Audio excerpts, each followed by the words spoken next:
In an NBC News exclusive interview, President Bill Clinton is offering a robust defense against charges that major donors to the Clinton Foundation received special treatment while Hillary Clinton was Secretary of State.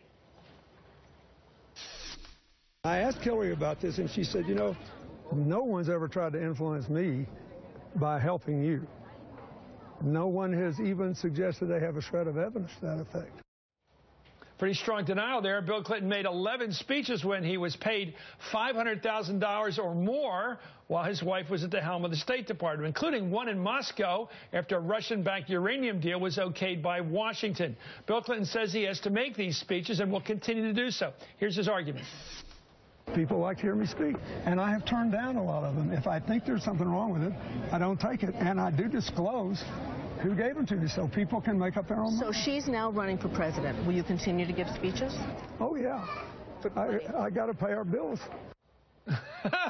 That's hard to believe. Anyway, the controversies are having an effect. Of course, our new NBC poll, Wall Street Journal poll out tonight found Clinton, that's Mrs. Clinton's overall unfavorable rating has ticked up 6 points since March, and the percentage giving her high marks for being honest and straightforward has declined 13 points from a year ago.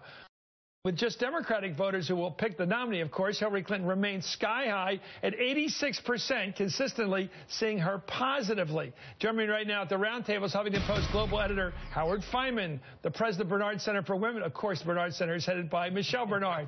And then this, like the Clinton Foundation, headed by the Clintons. And the National Journal economist Ron Fournier. Ron, here's the thing. And this is where the left and the right drive me crazy because they talk about totally. Of course, the Clinton Foundation does great work. Some people will say that. And then the left will say, well, you do great work, great work, great work.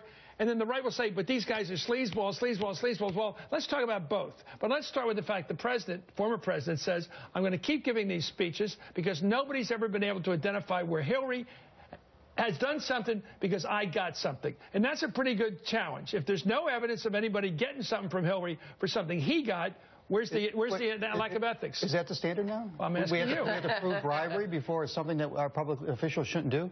You know, well, it would be a start if you want to make a case that did something wrong. I think the start is to avoid any conflict of interest. What makes it a conflict? Well, we have all kinds of commingling of money he's making, and he's getting it from people who are investing in the foundation and who are getting benefits from the government.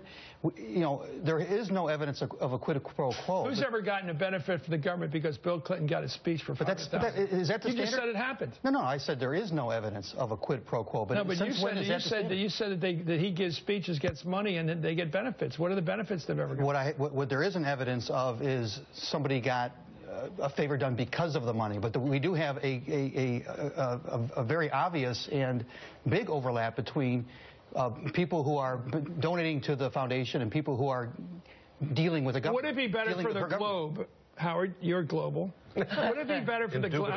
I'm kidding with my friend here. Yeah. Would it be better if we didn't have a Clinton Globe initiative? I don't agree. I think we're better off with it.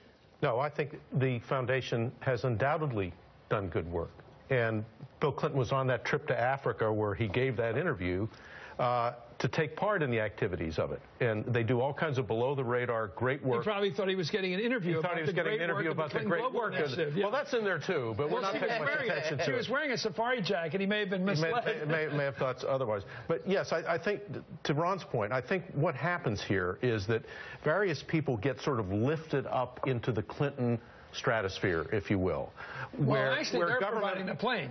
Yes, I know. They're providing a plane to get themselves... 47 trips he took on this guy, just his plane. What you do see is that people who become part of the Clinton orbit get to run in circles that they previously had no access to. Like, is that bad? The people in Kazakhstan where the guy from Canada wanted to get uranium mines. Was there any kind of quid pro quo when the government said okay? Was there any kind of quid pro quo that he furnished the planes for Bill Clinton? No.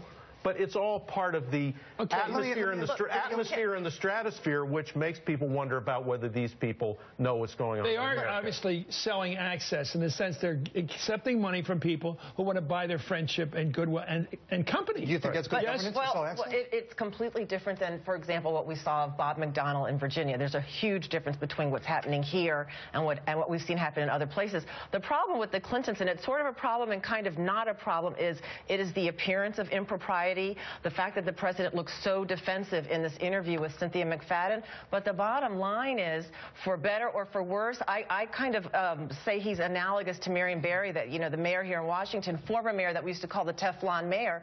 He is Teflon Bill Clinton. Nothing sticks. He's not that Teflon. He went to prison. Let me ask you a question. There's a difference. Let me ask you a question. Why did President Obama say that she should not take donations from foreign countries? Foundation should not take donations from foreign countries. And why did they say it would have to be disclosed? For the reasons you're arguing. Okay, and then why didn't she? Why did they still take the foundation? Why did they not disclose it? I think Clinton advocates and Clinton critics see the same reality. Yeah. They have different views on it. The Clintons work the chalk line in tennis, the corner in baseball. They hit the corner like a good pitcher, right up to the edge sometimes. And they don't knowingly, and they know exactly what they're doing. As the president said, they didn't knowingly do anything. And they also have done. And it worked in the 1990s. What we're seeing already in these polls is that it's a different time, and voters now have access to more information than they did before, and she's paying a price. Okay.